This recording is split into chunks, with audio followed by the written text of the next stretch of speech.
The US dollar just hit a 3-year low, and it's not from recession fears or macro softness. It's political. It's Powell.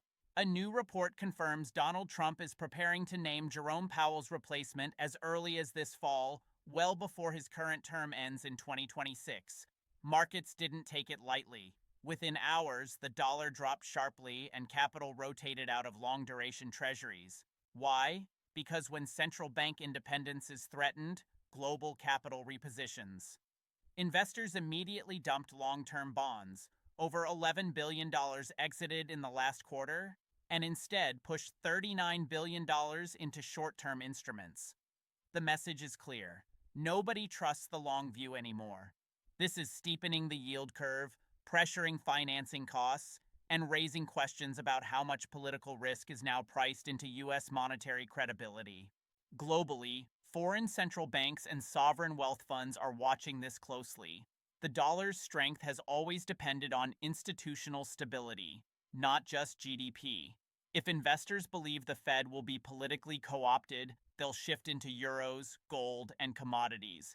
That weakens U.S. purchasing power and risks reigniting inflation, just as headline CPI begins to cool. Markets are already front-running this risk. They're pricing in over 60 basis points in Fed rate cuts by the end of the year. But the economic data doesn't support it. Inflation remains elevated, unemployment is still low, and consumer demand hasn't cracked. If Powell is replaced with a more dovish figure, expect further dollar weakness and capital flight from U.S. bonds. Meanwhile, emerging markets are feeling the pressure. A weaker dollar helps U.S. exports, but it tightens the noose on countries holding dollar-denominated debt. FX volatility, capital controls, and reserve liquidation are all on the table if this accelerates. Equities may look stable on the surface, but the foundation is shifting. Capital is no longer pricing just for interest rates, it's now pricing for institutional disruption. This isn't just about replacing Powell.